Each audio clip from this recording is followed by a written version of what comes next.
हनुमान जन्मस्थानाचं मंदिर झालं पाहिजे, त्याचा विकास झाला पाहिजे. आता कुंभमेळ्याच्या अनुषंगानेच शासनाने त्याच्यात लक्ष घातलं पाहिजे.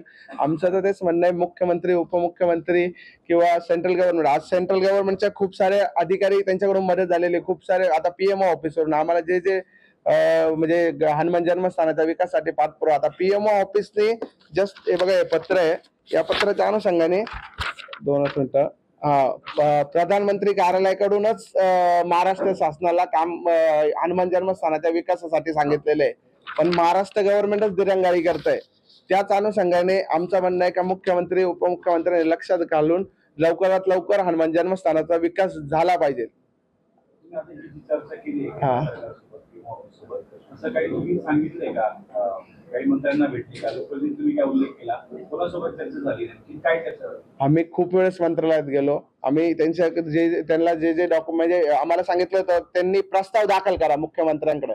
आम्ही खूप वेळा प्रस्ताव पण दाखल केला. अजित दादा पण नाशिकला आले होते, त्यांना पण तो प्रस्ताव दाखल केला, त्यांना पण भेटलो, त्यांच्यासोबत पण चर्चा केली. त्यांना जे ग्रंथांमध्ये पुरावे पाहिजे होते किंवा म्हणजे त्यांनी मला काय सांगितलं, हनुमानाचा जन्म इथंच झालेला आहे, त्याचा तुमच्याकडे काही पुरावा आहे का? तर त्याच्यामुळे ग्रंथांमधले जे नवनाथ भक्ती सार आहे किंवा भरपूर सारे ग्रंथ आहे, गौतमी महात्म्य वगैरे, त्या सगळ्या ग्रंथांमधले आम्ही पुरावे दिले आणि त्या पुराव्याच्या अनुषंगानेच हनुमानाचा जन्म इथं झालेला आहे हे पीएमओनीच सांगितलं.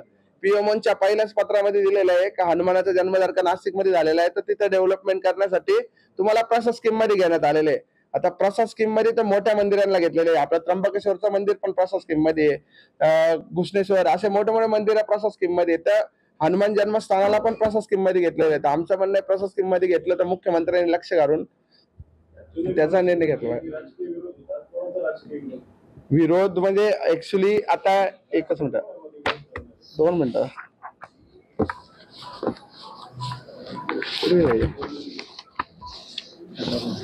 हे मुख्यमंत्र्यांचं ते कुठे आहे?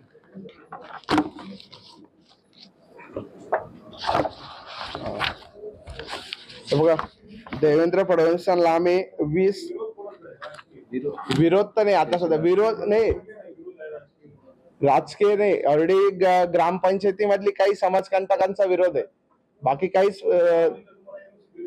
गावाने एनओसी दिला, कधी एनओसी फेवर मध्ये देतात. आता पहिली एनओसी मध्ये दिलेलं आहे का अंजनेरी पर्वताचा आमचा काहीच संबंध नाही, तिथं दाखवलं त्यांना, तिथे दिलेलं आहे अंजनेरी पर्वताचा आमचा काहीच संबंध नाही. दुसऱ्या याच्यात दिलेलं आहे का आम्हाला यांचा विरोध आहे. तिसऱ्या याच्यात दिलेलं आहे का आम्हाला यांचा फेवर मध्ये, ते परत आता प्रांतांक परत त्यांनी डॉक्युमेंटेशन पाठवलं, आमचा विरोध आहे, परत त्यांनी प्रांत बदलल्यानंतर पाठवलं आम्ही यांच्या सोबत आहे.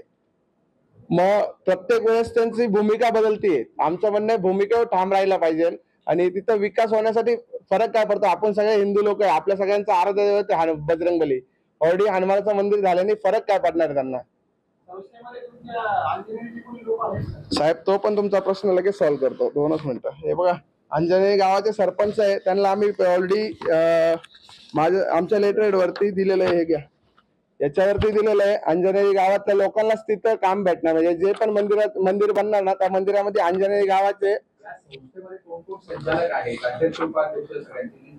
सगळी लिस्ट देतो तुम्हाला, ऑलरेडी लिस्ट देतो. त्याच्यामध्ये हे बघा ब्लँक पेज आहे, इथं ऑलरेडी अंजनेरी गावातल्या 4 लोकांना घेण्यासाठी त्यांना पत्र आम्ही ऑलरेडी निवेदन दिलंय, पण त्यांच्याकडून काही फीडबॅकच आलेला नाही. हे देऊन पण खूप दिवस झालेले, आता आजकाल दिलेलं नाही, याला पण 1-1.5 वर्ष झाले त्यांना देऊन. आम्ही नाशिकचे, संपूर्ण नाशिकचेच आहे. नाही, प्रॉपर नाशिक शहरातलेच आहे, आपल्या नाशिक मधलेच संपूर्ण लोक.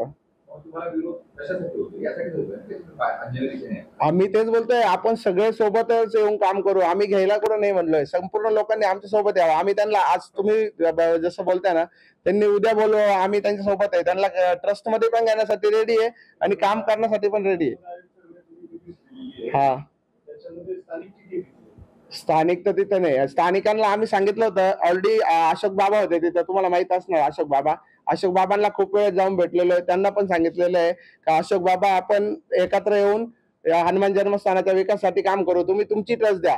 असं मी सगळ्या अशोक बाबा झालं, सोमेश्वरानंद झालं, त्याच्यानंतर भक्ती दामवाले झाले, जेवढे पण हरिगिरी महाराज झाले, असे सगळ्या साधू संतांक जाऊन त्यांना सांगितलं तुम्ही काम करा, मी सगळं सपोर्ट करतो तुम्हाला, मी सांगतो तुम्हाला काय करायचंय. कुठले साधू महंत पुढे आले नाही, त्यामुळे आम्हाला ट्रस्ट निर्माण करायला लागली आणि हनुमान जन्मस्थानाच्या विकासासाठी पुढे कार्य करायला लागलं.